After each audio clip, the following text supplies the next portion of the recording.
You good? Oh, hi, my name is Nick. I am a student at Hocking College.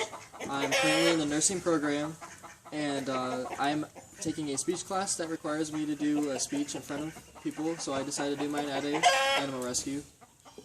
Today we're at the Hogs and Dogs Rescue here in Nelsonville, Ohio. Here at the Hogs and Dogs, they take in animals that people don't want. There's many animals here, including chickens, dogs, cats, pigs, geese, ducks. Basically, they'll take anything that people don't really want anymore. It's run by a very nice lady named Tammy. Tammy's a really nice lady. She'll do anything for anybody, from what I can tell.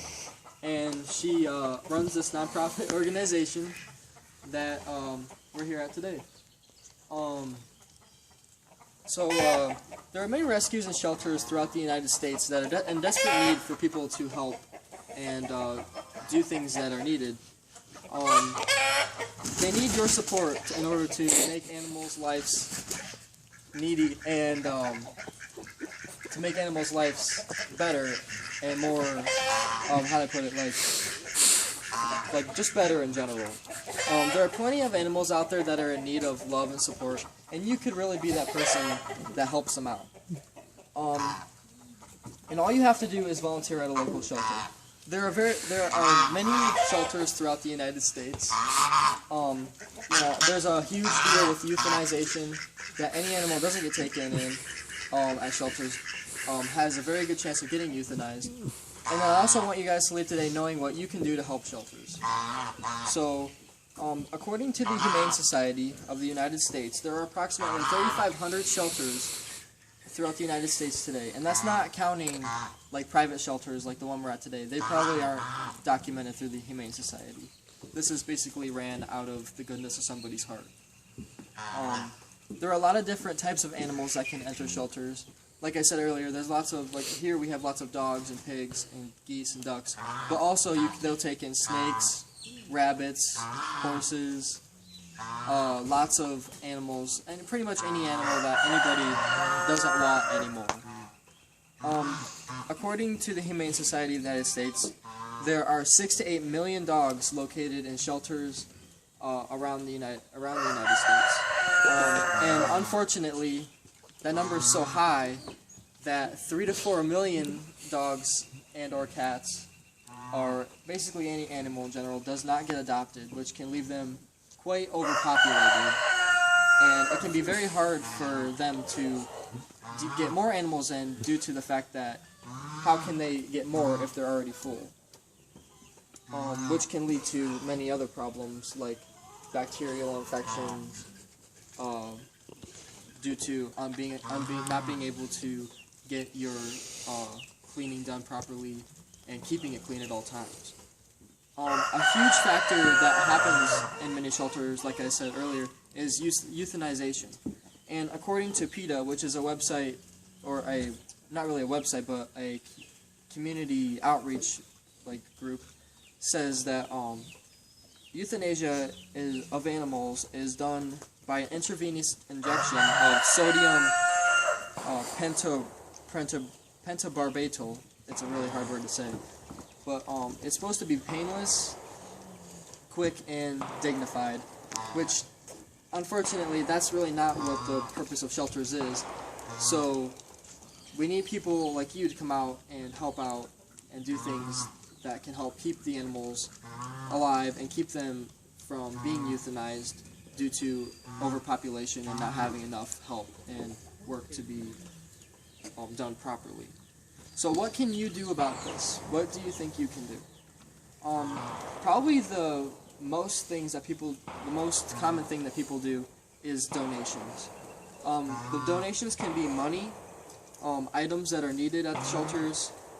You can donate your time, and you can also donate by adopting an animal, because when you adopt an animal, you donate money to them to pay for bills and do things like that.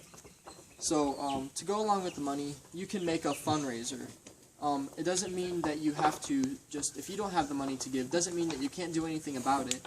You can give money by just setting up a booth at the local fair and just asking for donations. Say that the donations are going to a shelter, and more than likely people are going to feel obligated to give some kind of donation. And even if you just get $2 from like a few people, that's $2 from 200 people, easily $400 that you could just give to local shelters just by setting up a table and asking for donations.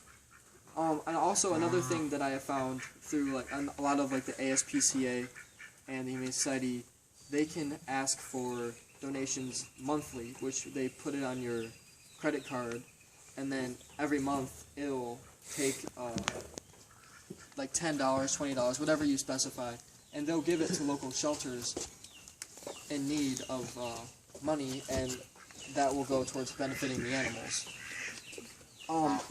The items needed, items that I have found, I've compiled like a few lists that I have found, and basically items needed, people will put lists out there for people to come out and give the items that they're really in need of.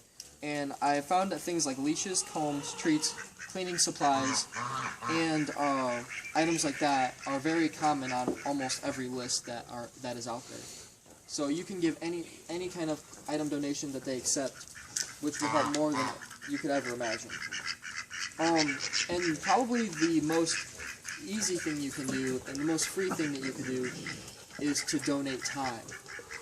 By donating time and volunteering, you're not only helping out the shelter, but you're also helping out yourself. It'll help you broaden your spectrum, and you'll get to do more things and get to know people, and just get out there and do stuff. So you can feel good about yourself and donate. And even by donating time, you're not obligated to be there because you're donating time. You don't have a set contract. So if you don't feel comfortable doing something that they would ask you to do, just tell them, I don't really feel comfortable doing that. So you're not really going out of your comfort zone. You're just doing it for the enjoyment and to help out. And adopting.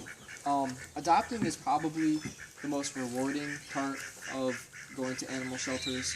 It's rewarding for you because you're taking in and making a commitment to an animal in need. But not only that, but you're making shelters feel like they're actually doing something worthwhile. When you're adopting an animal, you're making a commitment to that animal and helping it do the things that it really needs. When you take in an animal, it can be quite interesting because maybe that animal isn't necessarily the best in the best shape, but you can recuperate that animal and bring it back to health, and it can be a very rewarding process. I have adopted an animal from an animal shelter. We adopted a black cat, and it was quite a rewarding endeavor because not only did this cat have issues with people, but it was there since it was a baby, so it didn't know any other life other than being in a cage almost 24/7. So that can be a really rewarding experience, and definitely by adopting an animal, you're absolutely making a good choice instead of going out and buying an animal from a pet store, because you're giving it a home that more than likely it would never have had. So there are many things that you can do to benefit shelters.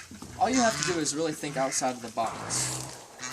You just have to dig into what you're doing and not just drive by that shelter and say,